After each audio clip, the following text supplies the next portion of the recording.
Japanese First Fleet was laying 230 miles north of the island base of Oahu and Pearl Harbor. The Akagi, Kaga, Hiryu, Soryu, Shokaku, and Suikaku have launched 410 airplanes from the Japanese fleet to invade our island base at Pearl Harbor. Ladies and gentlemen, they have been planning this for over an hour, for over a month. At that particular time, their ambassador, Navarro, was meeting with our Secretary of State, Cardell Hall, trying to negotiate peace. And it wasn't until 30 minutes after the invasion started that Cardell Hall knew that Pearl Harbor had already been attacked. The Mitsubishi A6M0, the Nakajima B5 Kate, and the Ayachi D3A dive bomber. 432 aircraft off of those 6 aircraft carriers were devastating Pearl Harbor, Hickam, Bellows, Aliiwa, Pearl Harbor, and all of the other American bases that took care of the western defense of the United States of America.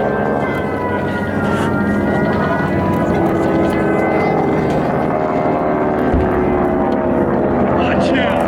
High above, the Ayachi D3A dive bomber drops a 1,700-pound bomb that hits the foredeck of the United States battleship, the Arizona.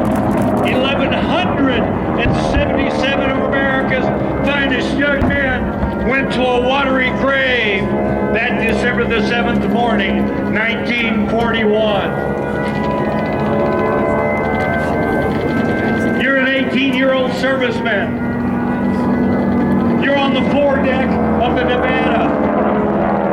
You're the only ship that manages to get underway during the 2 hours that the Imperial fleet was invading our base at Pearl Harbor. Your captain had the steam up. He was able to get the ship moving towards the opening out of Pearl Harbor into the Pacific Ocean. But the airplanes were all over him. They were like bees on a honeypot. And he was commanded to put the ship abeach at Hospital Point. She went back into service just in 1942. Just a few 6 months later, laying out alongside the quays there in Pearl Harbor was the battleship Oklahoma. That great ship took 5, the Nakajima B5N Kate, with the torpedoes underneath the belly of the airplane. They dropped first 1, then 2. A total of 5 torpedoes hit the side of that great ship. She rolled over on her side, taking over 400 men to the watery grave that December the 7th morning, 1941.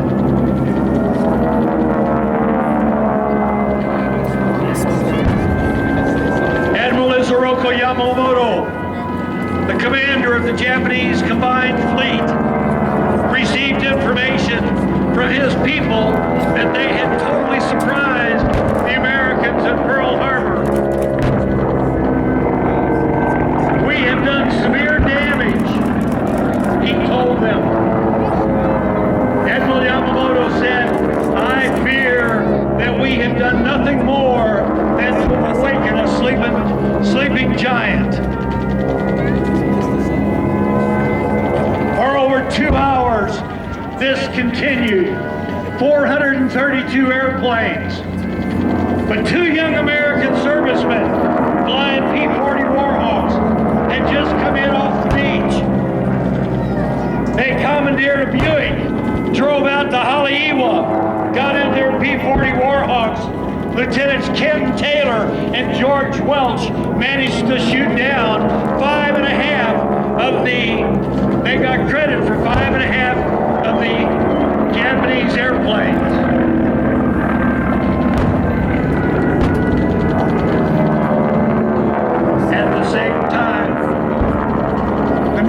Marines were trying to get inside the bay in Pearl Harbor so that they could take out the ships that were laying at the quays alongside Ford Island.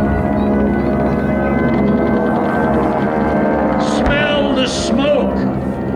Feel the concussion of the bomb as it goes off under your feet.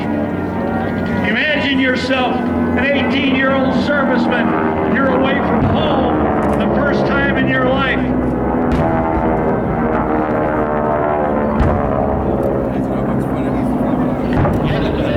Listen to our President Franklin Delano Roosevelt. 1941.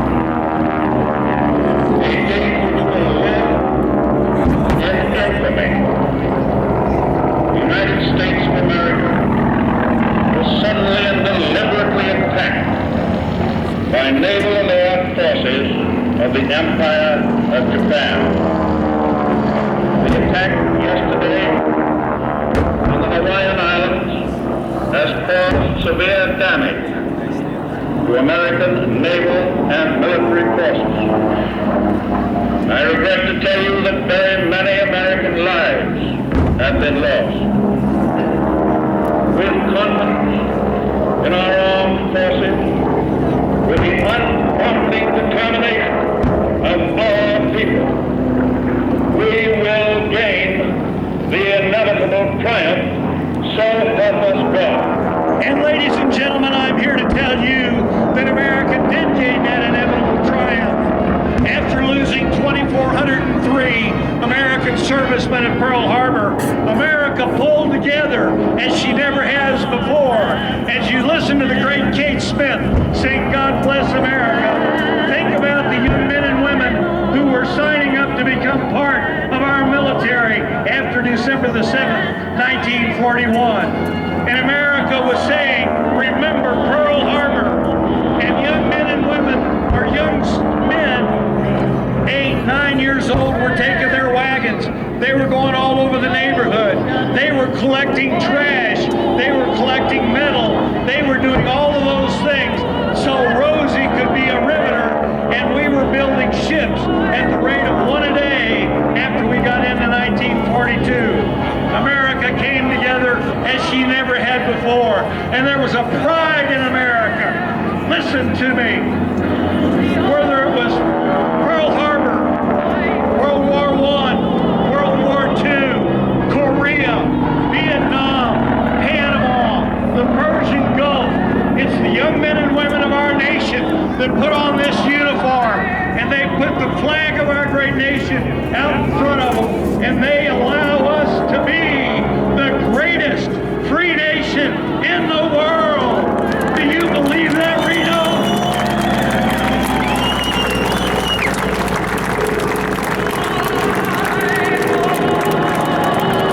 God bless you, ladies and gentlemen. Wave those flags. Be proud of who you are. Be proud to be an American in the greatest free nation in the world.